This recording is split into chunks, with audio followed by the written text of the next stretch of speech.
아버지가 받는 월세, 아들이 받는 월세 모두 비과세가 되는 거네요? 맞습니다. 그러면 연간 3천만 원에 대한 소득에 대해서 세금 신고를 안 할 수가 있겠죠. 지분을 몇 퍼센트로 정하는지가 엄청 세금에 영향을 많이 미치네요. 맞습니다. 이런 꿀 정보 알아야 돼요, 몰라야 돼요? 알면 너무 좋지.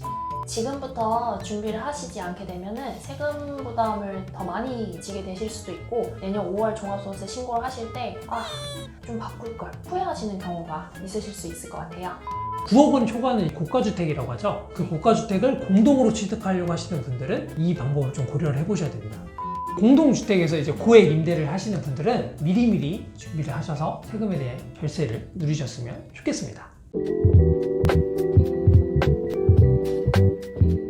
안녕하세요, 텍스메이트입니다. 저번 영상에서는 저희가 주택 수별로 세금 신고를 해야 되는지 말아야 되는지 여부에 대해서 저희가 영상을 찍어봤잖아요. 이번 영상에서는 주택을 공동으로 소유하시는 분들을 위해서 영상을 찍어보게 됐습니다. 공동주택과 관련해서 질문들을 많이 해주시는 부분들이 있어요. 이제 공동주택은 주택수를 어떻게 산정해야 되나요? 이제 여기서부터 시작해서 공동주택이 유리하다던데 맞아요? 지분율은 어떻게 해야 돼요? 2020년에 개정된 사항들이 있는데 그 부분에 대해서는 또 어떻게 해야 되죠? 까지 공동주택 명의에 대한 내용을 오늘 이 영상 안에 하나에 담아보았습니다. 지금부터 준비를 하시지 않게 되면은 세금 부담을 더 많이 지게 되실 수도 있고, 내년 5월 종합소득세 신고를 하실 때 좀 바꿀 걸 후회하시는 경우가 있으실 수 있을 것 같아요. 오늘 영상을 끝까지 시청하신다면 분명히 도움이 되는 부분이 있으니까요. 끝까지 시청 부탁드리겠습니다. 그럼 알아볼까요? 렛츠고! 자, 그럼 공동명의 주택을 갖고 있을 때 주택수 계산을 어떻게 하는지부터 알아볼게요. 2019년도 기소, 그러니까 이제 2020년 지금 5월 달에 신고하는 분에 대해서까지는 공동소유의 주택은 지분이 가장 큰 자의 주택으로 보게 됩니다. 자, 예를 들어서 여기 공동명의 주택 하나가 있는데 아버지의 지분이 6이고 자녀의 지분이 4라고 한번 해봅시다. 그럼 여기서 최다 보유 지분자는 아버지가 되겠죠. 그래서 이 공동명의 주택에 대해서 주택수를 계산할 때는 아버지의 주택수를 보게 됩니다. 아버지는 1주택자가 되겠고 자녀는 0주택자가 되겠죠. 근데 이 지분이 이제 5대5인 경우에는 각각 소유한 것으로 보게 됩니다. 이때는 이제 아버지도 1주택자, 자녀도 1주택자가 되겠죠. 자, 근데 여기서 단서 규정이 하나 있습니다. 지분율이 5대5인 경우에서 둘 중에서 합의를 해서 그 임대 수입의 귀속자로 정한 경우에는 그 귀속자의 명의를 할 수가 있습니다. 이게 무슨 말이냐면 아까는 지분 큰 자의 주택수로 그냥 무조건 계산을 하게 되는 경우였는데 이제는 5대5인 경우에는 둘 중에 합의를 해서 정할 수가 있다는 거예요. 여기서 포인트는 어느 한 명을 임대 수입의 귀속자로 정한 경우라는 거네요? 네, 맞습니다. 예를 한번 들어보자면 공동명의 주택에서 연간 100만 원의 임대료가 나온다고 가정을 해보면 아버지의 지분율이 5, 자녀의 지분율이 5잖아요.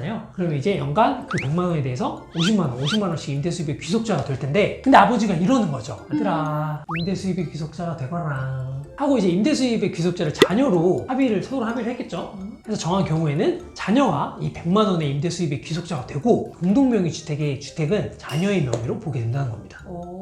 그럼 이제 지분별로 따로 이제 소득세 신고를 하지 않고 자녀만 이 공동명의 주택에 대해서 소득세 신고를 할 수 있다는 거죠. 이렇게 된 경우에는 아버지는 0주택자, 자녀는 1주택자가 되겠죠. 근데 이렇게 처리했을 때는 네. 사실 세법상 부당이익 계산 부인이나 뭐 증여세 등 복잡한 문제가 생길 가능성도 있잖아요. 맞습니다. 근데 이 부분은 사실 재산이나 소득 상태를 좀 여러 가지 방면으로 봐야 되기 때문에 네. 저희가 단정적으로 말씀드리긴 좀 어렵고, 맞아요. 대신에 이런 문제가 생길 가능성이 있다면은 우리 구독자 여러분들은 알고 판단을 하고 접근을 하셔서 이런 게 있다라는 것만 좀 인지를 먼저 해주셨으면 좋으실 것 같습니다. 그런 마음에서 말씀을 드리는 거고, 이럴 경우에는 자세한 해결 방법은 전문가의 도움을 받아서 해결하기를 권장드립니다. 네. 자, 그럼 2019년도까지는 어떻게 하면 세금을 절세할 수 있었는지 한번 알아보도록 할게요. 자, 여기 이제 2개의 주택이 있다라고 가정을 해보겠습니다. 이제 한 개의 주택은 아버지의 단독 명의로 이제 여기에서 이제 가족들이 자가로 살고 있다라고 하고, 나머지 한 채는 이제 아버지와 자녀의 공동명의 주택으로 한 채를 보유하고 있다라고 해볼게요. 이 공동명의 주택에서는 월세로 임대료가 발생합니다. 월세 한 250만 원, 그러니까 연간 한 3천만 원 정도 임대소득이 발생하는 그런 공동명의 주택이라고 해볼게요. 공동명의 주택의 지분 비율은 아버지가 6, 자녀가 4라고 해본다면 3천만 원에 대해서 세금 신고는 아버지가 1,800만 원, 자녀가 1,200만 원만큼의 이제 임대 수입이 이제 귀속이 될 텐데, 이제 벌어들이는 그 소득이 될 텐데 그대로 세금을 내면 되느냐? 아니지. 주택 임대는 항상 주택수를 판단해야지. 그렇죠, 맞습니다. 우리가 전편에서 알아본 것처럼 종합소득세 과세를 하냐 안 하냐 주택수에 따라서 이제 과세를 하게 되잖아요. 여기서 이제 주택수는 부부 합산이라는 걸 계속 기억을 해주셔야 됩니다. 저희가 일부러 예시를 이렇게 가져온 것도 아버지와 자녀의 경우에는 부부가 아니니까 주택수가 합산이 되지 않겠죠. 각각 계산하는 거죠. 각각 계산하는 거겠죠. 자, 이런 사례에서 주택수를 계산할 때 아버지의 명의로만 봐서 아버지는 이제 자가로 살고 있는 그 단독명의나 이 공동명의 주택의 소유자가 돼서 주체가 되고 자녀는 명주택자가 되게 됩니다. 자, 그럼 아버지는 공동명의 주택에 대해서 세금 신고를 하셔야 되고 자녀는 1,200만 원에 대해서 세금 신고를 안 해도 되는 거네요. 안 해도 되게 되겠죠. 와, 그럼 1,200만 원에 대한 세금을 세이브할 수 있는 거네요? 맞습니다. 그럼 반대로 네. 만약에 자녀의 지분 비율이 6이고 아버지의 지분 비율이 4라고 가정을 해본다면 네. 이 주택의 소유는 그렇죠. 자녀의 주택으로 보게 되는 거잖아요. 네. 그러면 자녀는 임대주택 한 채만 가지고 있는 걸로 보게 되고 아버지는 본인의 자가주택 한 채만 가지고 있는 상황이니까 각각 1주택자이신 거네요. 그렇죠. 부부 합산이 아니니까 그렇죠? 각각 분리해서 네. 1주택자이고 이 주택이 뭐 고가주택, 9억 초과를 하지 않는 상황이라면은 아버지가 받는 월세, 아들이 받는 월세 모두 비과세가 되는 거네요. 맞습니다. 그러면 연간 3천만 원에 대한 소득에 대해서 세금 신고를 안 할 수가 있겠죠.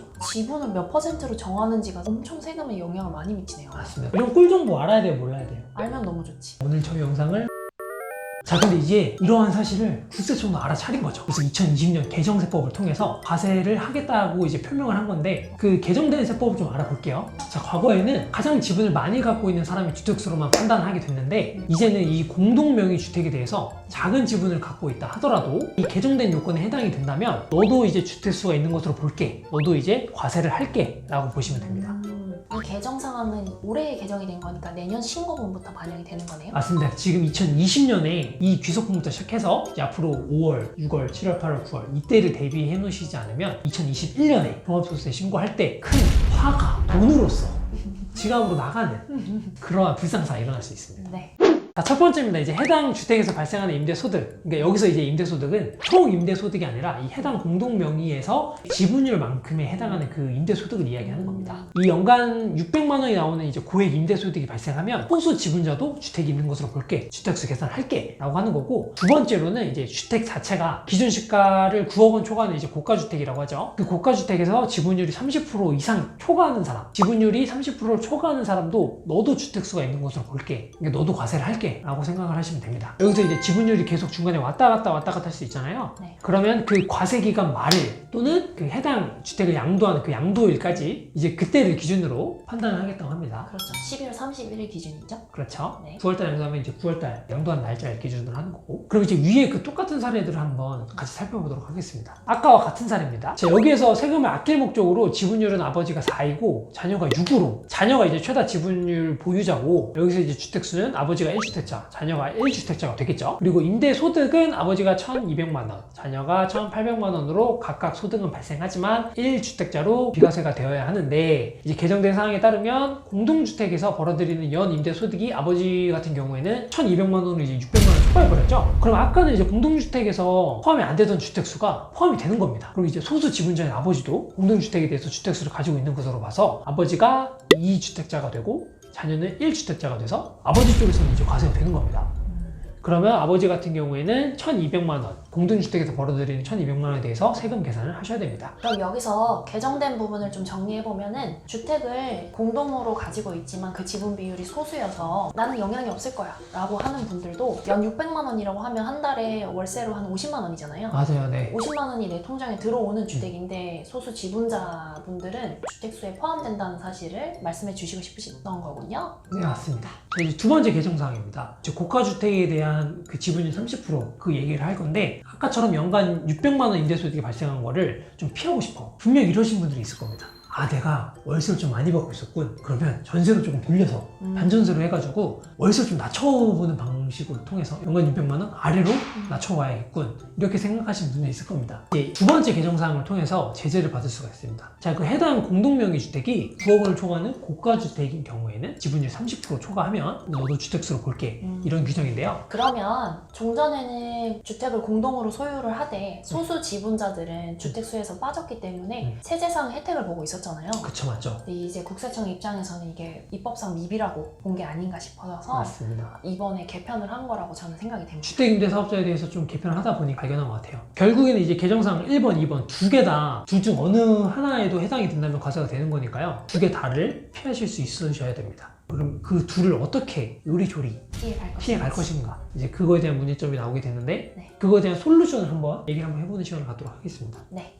첫 번째는 아까 말씀드렸다시피 월세랑 전세를 좀 조절해서 월세 금액을 좀 낮추는 방법이 있을 수 있습니다. 그렇죠. 네. 좀 전에는 소수 지분자의 경우에는 월세 수익 금액이 얼마이든 상관없이 사실 주택수에서 빠졌잖아요. 네. 근데 이제 연간 600만 원이라는 기준이 있다 보니까 새로운 임차인이 들어왔을 때 임대차 계약서 다시 작성하잖아요. 네. 이때 월세 금액을 줄이고 전세 금액을 높이는 것도 절세의 팁이 될 수 있겠습니다.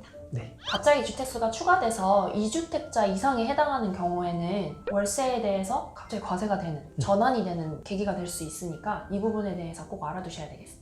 네. 이제 두 번째로는 9억 원 초과하는 고가주택이라고 하죠. 그 고가주택을 공동으로 취득하려고 하시는 분들은 이 방법을 좀 고려를 해보셔야 됩니다. 부동산을 구입을 할 때 1등 지분자를 제외하고 나머지 지분자들을 이제 30% 미만으로 줄이셔야 합니다. 임차인 같은 경우에야 중간에 이제 변경을 하거나 하면 전세랑 월세의 수익금을 통해서 변경할 수가 있는데 이 부동산 공동명의 주택을 최초에 취득할 때 어떤 문제가 되냐면 취득세를 내잖아요. 네. 근데 만약에 저희가 지분율 잘못했어 해서 지분율 변경하게 된다면 이제 거기에 대해서 또 취득세가 나올 수 있으니까 취득세 안 내도 될 거를, 그죠? 그렇죠. 그러니까 처음에 취득세의 그 부분도 생각을 하셔야 되고, 그다음 두 번째로 이제 명의 지분율을 넘긴다고 하면 이제 어떤 문제가 발생하죠? 증여세? 무상으로 넘기면 이제 증여세. 그렇죠. 과세 증여세 문제가 있을 수 있으니까 애초에 이런 법령이 개정됐다는 사실을 인지하고 최초에 부동산 공동명의를 구입할 때 지분율을 처음에 최초에 결정을 잘 하시는 게 세금 절약에 큰 도움이 될 겁니다. 그리고 지분 변동을 계획을 하고 있다면은 네. 취득세나 이렇게 변경을 했을 때 나오는 세금들이랑 소득세가 뭐가 많이 나오게 될지 그 부분에 대해서는 계산을 좀 해보고 유리할지 좀 비교를 해본 다음에 네. 뭐 변경을 하던가 이런 걸 고려해 볼 수는 있을 것 같아요. 맞아요. 네. 하지만 그래도 최초에 잘하는 게 잘하는 게 제일 중요하다. 또 그리고 증여세 하다 보니까 또 이런 문제가 있을 수 있어요. 저희가 이제 그 전에 찍은 증여 영상을 보시면 아시겠지만 이 자금 출처라는 게 굉장히 중요한 요소가 되거든요. 자녀가 미성년자야. 근데 공동명의주택, 이 고가주택, 이 엄청난 어마무시한 주택을 공동소유한다는 게 말이 돼요, 안 돼요? 돈이 없죠. 돈이 없지. 그럼 그 자금 출처를 뭘로 소명할 거야? 소명을 못한단 말이죠. 그러면 그냥 그 지분 비율만큼 자녀한테 증여를 한 것으로 보고 지변세 과세 문제가 나올 수도 있고. 맞아요. 이 부분에 대해서는 국세청에서도 전수조사를 착수한 걸로 알고 있거든요. 이 영상을 보시는 분들은 자금 출처 이 부분까지 잘 고려하셔서 똑똑한 납세자가 되셨으면 좋겠습니다. 그리고 또 어떤 문제가 있죠? 종전 19년도에는 1주택자라서 종합소득세 과세가 안 돼서 문제가 없었는데 이제 종합소득세 과세가 되면 어떤 문제가 발생하느냐? 바로 건강보험료입니다. 건강보험료는 지역가입자 의료보험 말씀하시는 거죠? 맞습니다. 지역가입자 그 의료보험은 사업자 등록증을 내면 발생하는 부분이 아니라 사업자 등록증을 내고 거기 안에서 소득이 발생할 때 이제 건강보험료가 부과가 되거든요. 사람들이 많이 착각하시는 게 사업자 등록증만 내면 건강보험료가 나온다고 이렇게 생각들 하시는데 그게 아니라 사업자 등록증을 내고 거기 안에 소득 신고가 되어야 건강보험료가 나오는 겁니다. 근데 이제 1주택자로서 세금 과세가 아예 안 됐던 분들 있죠. 사업자 등록증을 내고 소득세 신고를 안 하고 있어서 건강보험료가 부과가 될 일이 없었는데 이제 개정된 상황으로 인해서 소득이 발생할 수가 있겠죠. 그러면 건강보험료가 나올 수가 있습니다. 추가적으로 더 부담을 하게 될 수도 있는 거네요. 맞습니다. 그래서 이 부분도 고려를 한번 해주셔야 되고 이 하나의 규정으로 통해서 뭐 증여세, 취득세, 건강보험료 뭐 이렇게 여러 가지 생각될 부분이 되게 복잡하게 많아요. 이번 정부가 고가주택에 대해서 수입이 많거나 가액이 높은 부분에 대해서 과세하겠다고 체계를 전환을 하는 거잖아요. 그쵸, 맞습니다. 과세권을 좀 더 확보하겠다는 의미로 보면 될 것 같고요. 네. 오늘 영상 시청하시는 저희 구독자 여러분들은 이런 고액 임대 하시는 그런 분들밖에 없겠죠? 그건 아니지. 나는 없다고. 나 구독자야.